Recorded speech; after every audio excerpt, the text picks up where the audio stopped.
김진두 과학 전문 기자 연결해서 지금 기상 상황이 앞으로의 불길에 어떤 영향을 좀 미칠 수 있을지 예측해 보도록 하겠습니다. 김진두 기자. 네, 김윤두입니다. 네, 현재 기상 상황은 어떻습니까? 계속해서 강풍은 이어지고 있는 거죠? 그렇습니다. 밤이 자정이 넘는 시각인데도 지금 바람이 잦아들고 있지는 않습니다. 강원도 산간 지역엔 초속 15m 정도의 강풍이 불고 있고요. 이 정도라면 건장한 남자라도 바람을 정면으로 마주와 있을 때 몸을 가누기가 좀 어려울 정도의 아주 강한 바람입니다. 또 동해안 지역, 그러니까 도심 지역에도 바람이 초속 한 7, 8m 정도로 계속해서 강한 바람이 불고 있습니다. 산에서 해안가 쪽으로 바람이 불고 있는데 초속 15에서 초속 8m 정도의 바람이 계속해서 몰아치고 있다면 산불이 계속해서 해안가 쪽으로, 도심 쪽으로 확산할 수밖에 없는 그런 상황입니다. 이 강풍이 좀 언제까지 계속될 것 같나요?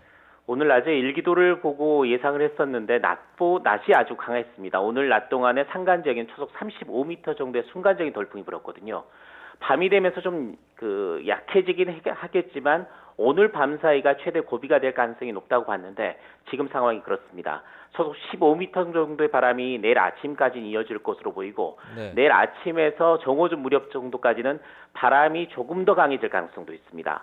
그리고 내일 오후 들어서면서 바람이 조금씩 약화될 가능성이 있기 때문에 오늘 밤 사이 그리고 내일 아침 해가 뜨면서부터 내일 오전까지가 이번 산불의 최대 고비가 될 가능성이 큽니다. 네. 그러니까 내일 오후가 되기 전까지는 긴장의 끈을 놓을 수가 없는 상황이고 물론 내일 오후에도 계속해서 잔불이 이어질 수 있기 때문에 상황을 예의주시하고 있어야겠습니다. 어제부터 사실 산불 우려가 높았잖아요. 그렇습니다. 국지적인 강풍인 양간지풍으로 변할 가능성이 있다 이런 이야기들을 저희가 뉴스를 통해서 들었는데 이게 어떤 얘기인지 좀 자세하게 설명을 해주시죠. 보통 4월에 우리가 지금 기억할 만한 대형 산불이 대부분 이 4월에 집중이 됐습니다. 예를 들면 1996년 고성 지역에도 대형 산불이 났었고요. 그때가 우리나라의 가장 큰 대형 산불의 시작이라고 부르는 시기였습니다. 2000년에 동해안 산불이 났었고요. 그리고 기억을 하시겠습니다만은 천년고찰인 낙산사가 소실됐던 게 2005년이었는데 그때도 양양 산불 모두 4월 달에 발생한 산불이었습니다. 4월이면 건조함이 극에 달하는 그런 시기입니다. 현재 영동 지방에 건조 경보가 내려져 있는 상황을 생각하시면 이해가 되실 텐데요. 거기에 양간지풍이란 바람이 또 많이 붑니다. 봄철은 바람이 많이 부는데 서풍이 태백산맥을 넘어서면서 더욱 건조해집니다. 그런 바람이 양양에서 간성 지역, 그러니까 간성에서 양양 지역으로 굉장히 강하게 부는 국지적인 강풍으로 부어나는데 그걸 양간지풍이라고 부릅니다. 이 양간지풍이 건조함과 만나고 실화나 이런 것으로 인한 산불로 겹쳐졌을 때는 대형 산불로 이어질 수밖에 없는 그런 상황이 되는 겁니다.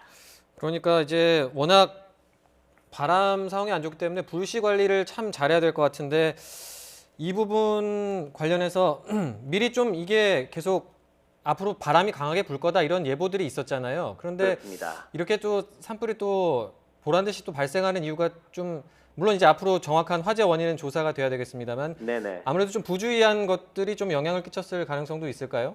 대형 산불 예를 봤을 때 절반 정도라고 볼 수가 있겠습니다. 보통 산불은 산에서 발생한다고 보는데요.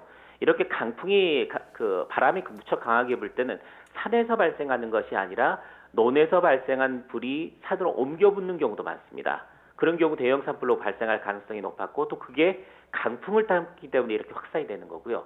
또 대부분 변압기 사고나 변압기에서 불똥이 튀거나 전선이 끊어지면서 나타난 사고도 있었습니다. 그런 경우에도 대형 산불로 이어지는 경우도 있었기 때문에 현재 우리나라에서 발생하는 특히 강원도 지역에서 발생하는 대형 산불의 절반 정도는 인재 그리고 절반 정도는 시설물 노화 때문에 나타난 일이라고 볼 수가 있겠습니다. 그런데 시설물 노화라는 것도 결론적으로는 이런 시기에는 굉장히 관리를 잘해서 미리 이런 일이 일어나는 것들을 예방할 수가 있기 때문에 전체적으로 보면은 모두 인재로 인한 대형 산불이 될 수 있다라고 그렇게 생각할 수 있습니다.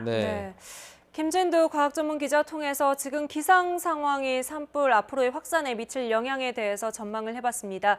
내일 오후까지는 계속해서 강한 바람이 이어질 것이기 때문에 기상 상황도 예의주시하셔야겠습니다. 특히 바람의 방향에 따라서 피해 상황을 조금이나마 예측해 볼 수 있을지 좀 기상 정보에도 시청자 여러분 좀 관심을 기울이셔야 될 것 같습니다. 김진두 기자 오늘 말씀 고맙습니다. 네.